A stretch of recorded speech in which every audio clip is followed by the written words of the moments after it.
안녕하세요 여러분, 작교입니다. 지난 한 주간도 평안하셨나요? 신실하신 하나님의 은혜 가운데 모두 평안하셨을 줄 믿습니다. 이번 시간은 지난주에 이어 로마서 1장 8절부터 살펴보도록 하겠습니다. 8절을 보면 사도 바울은 로마 교회의 믿음이 온 세상에 전파되었다는 소식을 듣고 하나님께 감사드린다고 이렇게 말하고 있습니다. 잘 아시다시피 바울은 신약 성경의 거의 절반에 해당하는 분량을 기록을 했습니다. 그가 쓴 서신들이죠. 흥미로운 점은 몇몇 교회를 제외한 그러한 대부분의 서신서에서는 그 서두를 수신 교회를 향한 칭찬과 격려, 그리고 그들을 인하여 하나님께 감사를 드린다는 말로 시작한다는 것인데요. 이 로마서 역시 예외가 아닙니다. 이제 바울이 이렇게 따뜻한 인사와 격려의 말로 문을 여는 이 부분으로 계속 들어가 보시지요.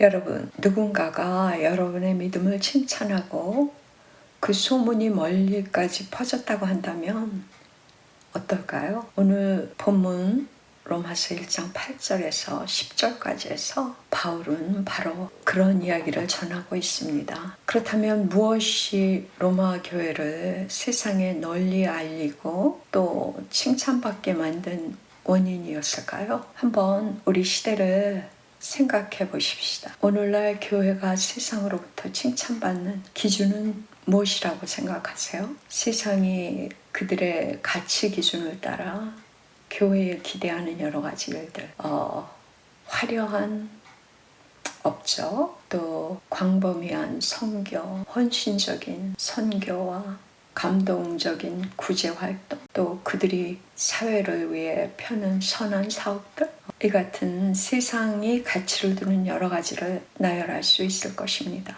그러나 사도 바울은 오늘 분명히 말합니다.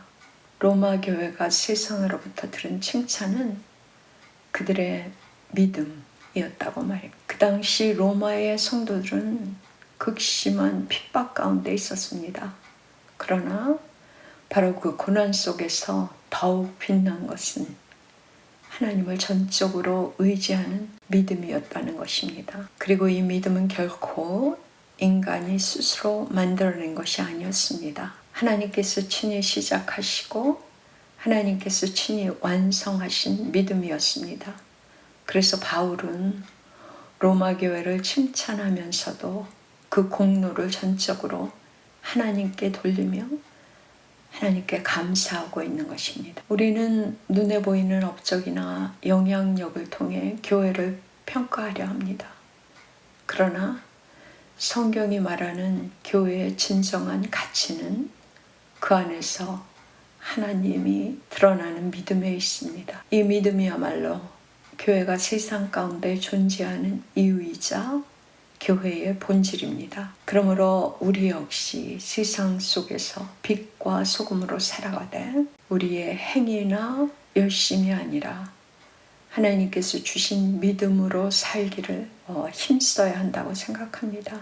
세상이 우리를 주목한다면 그들의 시선이 우리에게 머무는 것이 아니라 우리 안에서 역사하시는 하나님께로 향하도록 말입니다. 이것이 바로 교회의 영원한 사명이며 우리가 끝까지 붙들어야 할 복음의 중심입니다. 이제 9절로 내려가 보면 사도 바울은 한 번도 가본 적 없고 또 직접 만난 적도 없는 로마 교회를 위해 쉬지 않고 기도하고 있다고 합니다. 여기서 쉬지 않고라는 표현은 문자 그대로 하루 24시간 내내 기도했다라는 의미보다는 기도할 때마다 로마 교회를 위해 기억하며 기도했다는 뜻일 것입니다. 그리고 그는 그들을 한번 만나기 위해 과거에 노력했던 일과 지금도 그 기회를 열어주시기를 하나님께 간절히 구하고 있다고 고백합니다. 바울은 하나님이 나의 증인이시다 라는 말로 자신의 말이 거짓이 아님을 확증합니다. 그리고 14절에서는 자신이 로마 교회에 대해 빚진 자라고까지 표현하며 그들을 만나기를 열망합니다. 일면식도 없는 그들에게 바울이 어떻게 이렇게 절절한 그리움을 나타내는지, 그 이유는 무엇일지 생각해 보셨나요? 그것은 바로 자기 안에 있는 신령한 은사, 곧 복음을 나누고 싶어서라고 말합니다. 이 복음은 하나님의 말씀이자 구원의 능력입니다. 그러나 길이 열리지 않아 직접 전할 수 없게 되자 바울은 편지를 통해서라도 이 한정된 지면 안에 그 복음을 기록하여 그들에게 전하고자 하고 있는 것입니다. 우리는 흔히 이 본문을 복음을 받은 자로서 전도와 선교의 열정을 품어야 한다라는 교훈으로 해석하곤 하지요. 그러나 그것은 다소 가난한 해석일 수 있습니다. 성경이 여기서 교회에 전하려는 메시지는 단순히 전도나 선교의 열정을 부추기는 권고가 아닙니다. 물론 예수님께서 땅끝까지 이르러 내 증인이 되라고 명하셨고 모든 족속으로 제자를 삼아 세례를 주고 가르치라고 하셨습니다. 역사 속에서 이렇게 가시적 교회는 실제로 확장되고 또한 번성해 왔습니다. 그러나 그 명령은 단순히 지켜야 할 의무로만 주어진 것은 아니라는 생각입니다. 주님의 명령에는 언제나 약속이 담겨 있습니다. 여러분, 한번 생각해 보십시오.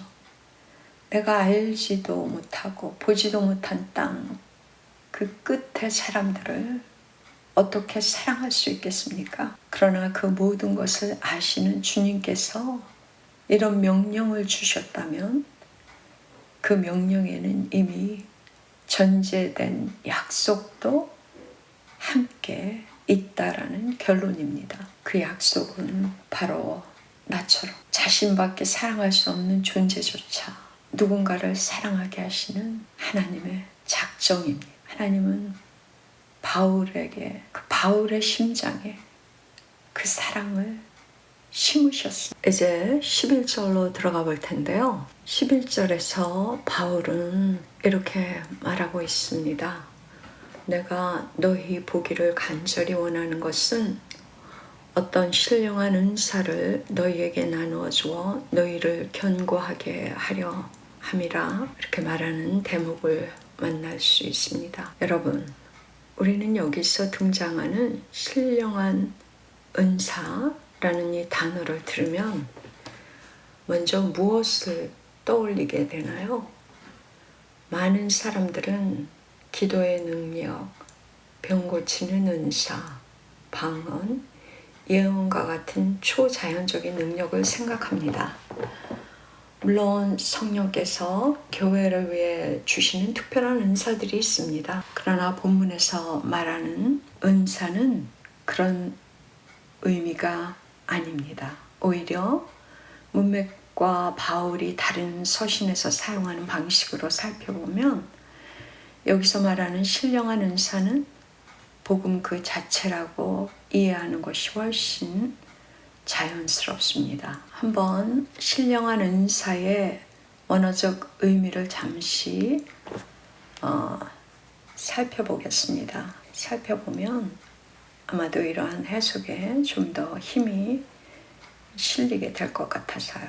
헬라어 원어 카리스마, 은혜로 주어진 선물, 은사라는 이 단어는 은혜, 카리스에서 파생된 것으로 하나님이 은혜로 주시는 무자격한 자에게 거저 주시는 선물을 뜻합니다. 푸네오마티콘이라는 이 단어는 성령에 속한 영적인, 인간적인 것이 아니라 성령에서 비롯된 것임을 강조합니다. 따라서 단순한 능력이나 재능이 아니라 성령께서 은혜로 주시는 복음과 관련된 본질적 선물을 뜻합니다. 그런 맥락에서 이 11절을 로마서 전체의 문맥에서 보면 바울이 로마 성도에게 주고자 한 신령한 은사는 단순한 능력이나 은사 목록에 기록된 예를 들자면 방언이나 예언 이런 것이 아니라 복음 자체 또는 복음으로 인한 신앙의 깊은 확신과 영적 견고함이라고 해석됩니다. 이러한 해석의 근거절로는 로마서 1장 15절에서 바울은 그러므로 나는 할 수 있는 대로 로마에 있는 너희에게도 복음 전하기를 원하노라 라고 이미 믿고 있는 자들에게도 복음을 전하고 싶다고 말합니다. 또한 같은 1장 12절에는 이는 곧 내가 너희 가운데서 너희와 나의 믿음으로 말미암아 피차 안위함을 얻으려 함이라. 바울은 이 복음을 통해 서로의 믿음이 더욱 깊어지고 격려받기를 원한다고 말하고 있습니다. 즉 여기서 말하는 신령한 은사는 단순히 선물 그 자체가 아니라 복음의 풍성함이 주는 영적 유익과 확신 그리고 신앙의 깊은 뿌리내림으로 이해하는 것이 좀 더 자연스럽다고 느껴집니다. 자, 이제 우리는 오래전부터 마음속에 품고 있던 질문 하나의 답을 찾아가 보겠습니다. 그 질문은 이것입니다. 왜 바울은 이미 믿음을 가진 로마 교회 성도들, 그 믿음의 소문이 온 세상에 퍼져 있는 그들에게 또다시 복음을 전하고 싶어 했을까? 여러분은 복음을 단지 믿음을 시작하게 하는 입문 소식이라고 생각하고 있나요? 복음은 우리의 신앙 전 여정을 붙들고 인도하는 하나님의 능력입니다. 로마 교회는 이미 믿음을 가지고 있었고 그 명성은 세상에 알려져 있었습니다. 그럼에도 바울이 복음을 다시 전하려 한 것은 그 믿음이 더 깊어지고 더 견고해지며 하나님의 의를 더욱 온전히 드러내게 하려는 것이었습니다. 바울이 말하는 복음은 단순히 예수 믿고 구원받으십시오 라는 기초교리에 머물지 않습니다. 그는 하나님의 의가 어떻게 나타나고 믿음이 어떻게 믿음에 이르게 하며 그 안에서 어떻게 성도가 자라가는지를 전하고자 했습니다. 결국 바울의 편지는 복음이 단지 전도의 시작점이 아니라 성도의 전생애를 지탱하는 중심이라는 사실을 우리에게 가르치고 있습니다. 복음은 한 번 듣고 지나가는 소식이 아니라 날마다 새롭게 먹고 마셔야 하는 신자의 생명의 양식인 것입니다. 여러분, 오늘 바울이 말한 신령한 은사는 어떤 특별한 능력이 아니라 복음의 선물입니다. 그리고 그 복음을 반복해서 듣고 붙들고 살아내는 것이 성도의 평생 사명입니다. 우리도 서로에게 이 신령한 은사를 나누는 사람이 되었으면 합니다. 가정에서, 교회에서, 그리고 세상 속에서 복음을 전하며 서로의 믿음을 세워주는 그러한 사람들 말입니다. 여기까지 함께 해주신 여러분 고맙습니다. 저는 다음 주에 새로운 영상으로 다시 뵙겠습니다. 그때까지 주의 강건케 하시는 은혜가 여러분과 가정과 섬기는 교회 위에 함께 하시기를 간절히 바라며 평안하십시오.